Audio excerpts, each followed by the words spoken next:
Welcome back to another video.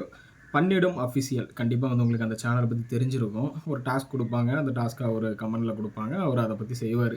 இப்போ என்னென்னா அவரோட கமெண்ட் செக்ஷனை நீங்கள் ரீட் பண்ணி பார்த்தீங்கன்னா ஸ்கேம் ஸ்கேம் ஸ்கேம், அதுதான் அவர் ஸ்கேம் பண்ணிட்டாரு அப்படின்னு சொல்லிக்கிட்டே இருக்காங்க. இதுக்கு முன்னாடி நம்ம தமிழ்நாட்டுக்குள்ளே அந்த திருநெல்வேலி, தூத்துக்குடி அந்த டிஸ்ட்ரிக்ட்லலாம் கொஞ்சம் அந்த வெள்ளம் பாதிப்பு ஏற்பட்டுச்சு. அந்த டைமில் வந்து அவர் ஃபண்டு ரைஸ் பண்ணி அதில் கலெக்ட் பண்ணி அதுக்காக மக்களுக்காக உதவி பண்ணார்.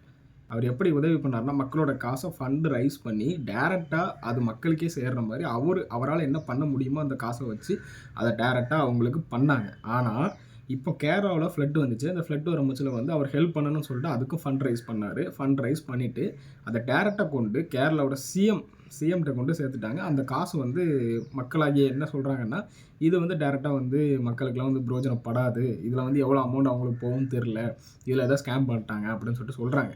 அவர் பண்ண காரியம் நல்லதாக இருந்தாலும் ஆனால் சொல்கிறத வந்து இப்படி சொல்ல ஆரம்பிச்சிட்டாங்க. ஓகே, எதுக்காக வந்து அவர் இப்படி சொல்கிறாங்க? ஏன்னா இதுக்கு முன்னாடி ஃபண்ட் ரைஸ் பண்ண முச்சில் அவர் ஒரு ஃபண்டை ரைஸ் பண்ணி மக்களுக்கு நேரடியாக போய் கொடுத்ததுக்கும் இப்போ போய் சிஎம்கிட்ட கொடுத்ததுக்கும் தொடர்பு இல்லைன்னா நான் என்ன சொல்கிறேன்னா, ஒருத்தங்களை நம்பி எதுக்காக அவங்கள நம்பி அவங்க அவ்வளோ அமௌண்ட் சென்ட் பண்ணாங்கன்னா டேரெக்டாக இவர் போய் உதவி பண்ணுவார். அதுக்கான செலவு கணக்கெலாம் இதுக்கு முன்னாடி பண்ணதுக்கு இப்போ காமிச்சார். டேரெக்டாக போய் பண்ணும்போது வந்து அது ஒரு இன்னும் கொஞ்சம் நல்லாயிருக்கும். மக்களுக்கு அதை எதிர்பார்த்து தான் அவங்களுக்கு ஃபண்டை வந்து அவங்களுக்கு வந்து கொடுத்துருந்தாங்க. ஆனால் வந்து அவர் அதை பண்ணாரான்னு கேட்டால் அதை பண்ணலை. மக்கள் நம்பி கொடுத்த பணம் வந்து டேரெக்டாக போய் இன்வால்வ் ஆகி அந்த ஒரு உதவியை ஹெல்ப் பண்ணுவாருன்னு சொல்லிட்டு தான் கொடுத்தாங்க. ஆனால் அவர் பண்ணது வேற இருந்துச்சு. ஏன்னா அதுக்கு ஒரு எக்ஸ்ப்ளனேஷன் வீடியோ கொடுத்துருந்தார். நான் போய் டேரெக்டாக போய் கொடுக்க முடியல, அதனால் வந்து நான் வந்து சிஎம்கிட்ட கொண்டு கொடுத்துடலாம் அப்படின்னு சொல்லிட்டு அவர் வந்து சொல்லி ஒரு வீடியோவும் போட்டிருந்தாரு. அதுக்கப்புறம் சிஎம்கிட்ட கொண்டு அதுக்கப்புறம் சிஎம்கிட்ட கொண்டு சேர்த்துருந்தாரு. அது வீடியோ போட்டிருந்தார் தெரியுமா, அந்த மாதிரி நான் வந்து சிஎம்கிட்ட கொண்டு கொடுக்க போகிறேன். அந்த வீடியோக்கிலேயே இல்லை வேணாம், அப்படி கொடுக்கவே வேணாம், நீங்கள் டேரெக்டாக அந்த பாதிப்புலாம் முடிஞ்சதுக்கப்புறம் கூட கொண்டு கொடுங்க, ஹெல்ப்ஃபுல்லாக இருக்கும் அப்படின்னு சொல்லிட்டு தான் கீழே வந்து கமெண்ட் செக்ஷனில் நிறைய பேர் போட்டிருந்தாங்க. ஆனால் அவர் செஞ்சாருன்னு கேட்டால் செய்யலை. என்னை பொறுத்த வரைக்கும் வந்து அவர் வந்து ஒரு நல்ல மனசுக்காரரு, நல்லா தெரியுது. ஏன்னா வந்து இதுக்கு முன்னாடி அவர் பண்ணதெல்லாம் நமக்கு தெரிஞ்சிச்சு. ஆனால் நான் அதை அவர் பண்ண மிஸ்டேக்கில் இதுவும் ஒன்றா பார்க்குறேன். ஏன்னா அவர் வந்து கொஞ்சம் வெயிட் பண்ணி அவர் வந்து கொண்டு சேர்த்துருக்கலாம். அதுக்கு ஒரு அப்பாலஜி வீடியோவும் போட்டிருந்தார். நம்ம அந்த கதைக்கு போகல. ஆனால் அவர் கொண்டு இந்த ஃபண்டை கொண்டு மக்கள் எதுக்காக நம்பி உங்ககிட்ட பணம் போட்டிருந்தாங்கன்னா, இந்த மாதிரி நீங்கள் டேரெக்டாக இன்வால்வ் ஆகி நீங்கள் ஒரு ஹெல்ப் பண்ணுவீங்க அப்படின்னு சொல்லிட்டு தான் மக்கள் பணத்தை போட்டிருந்தாங்க. ஆனால் நீங்கள் அதை பண்ணனால தான் உங்களை ஸ்கேம் பண்ணிட்டாங்கன்னு சொல்கிறாங்க.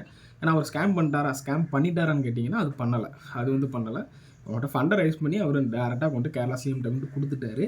அது மக்களுக்கு பிடிக்கலை. இதுதான் ரீசன். அதனால தான் வந்து அவரை வந்து ஸ்கேம் பண்ணிட்டாங்க அப்படின்னு சொல்லிட்டு நிறைய பேர் வந்து கமெண்ட் செக்ஷனில் வந்து போடுறாங்க. நீ கூட ஒரு கமெண்ட் வந்து ரீட் பண்ண. அந்த கமெண்ட்டில் என்ன போட்டிருக்குன்னா, உங்களை இருக்க மரியாதைலாம் போயிடுச்சு, ஸ்கேம் பண்ணிட்டா. அவர் எங்கேயோ சென்னை கூட போயிருந்தார். அந்த சென்னை இதில் கூட நீ இந்த காசில் தான் ஸ்கேம் பண்ணிவிட்டு நீ சென்னைக்கு போயிட்டா, இதெல்லாம் ஃபண்ட் ரைஸ் பண்ணதெல்லாம் போயிட்டா. சாரி, அவர் வந்து ஒரு ஹெல்ப் பண்ணணும்னு சொல்லிட்டு பண்ணியிருக்காரு. அதுக்கான செலவு கணக்கெல்லாம் எல்லாம் க்ளீனாக விட்டுட்டாருன்னா ஒன்றும் பிரச்சனை இல்லை. ஏன்னா வந்து மக்கள் பணம், அவங்க வந்து கேள்வி கேட்க தான் செய்வாங்க. ஏன்னா பணம் வந்து பல விளையாட்டு விளையாடும். அந்த மாதிரி தான் பண விஷயத்தில் கரெக்டாக இருக்கணும். உங்களை நம்பி போட்டது, நீங்கள் டேரெக்டாக போய் இன்வால்வ் ஆகி நீங்கள் ஒரு ஹெல்ப் பண்ணுவீங்கன்னு தான். ஆனால் யார் உங்களை குழப்பி விட்டாங்கன்னு தெரில. நீங்கள் குழம்பல, ஆனால் யாரும் குழப்பி விட்ட மாதிரி தான் எனக்கு தெரியுது. இந்த வீடியோ பார்த்தீங்கன்னா என்ன நினைக்கிறீங்க? ஏன்னா வந்து என்னை பொறுத்த வரைக்கும் ஒரு நல்ல மனக்காரமாக தான் தெரியுது. ஏன்னா இது சப்போர்ட்டாக பேசணும் கிடையாது. இதுக்கு முன்னாடி ஒரு ஃபண்ட் ரைஸ் பண்ணார். அதை நம்பி உங்ககிட்ட போட்டாங்க. ஆனால் நீங்கள் அதை பண்ணலை. அவங்க நம்பிக்கையை கெடுத்துட்டீங்க இந்த ஒரு விஷயத்தில். அதனால் நெக்ஸ்ட் டைம் பண்ணும்போது கேர்ஃபுல்லாக பண்ணுங்கள். இல்லைனா இப்படி தான்.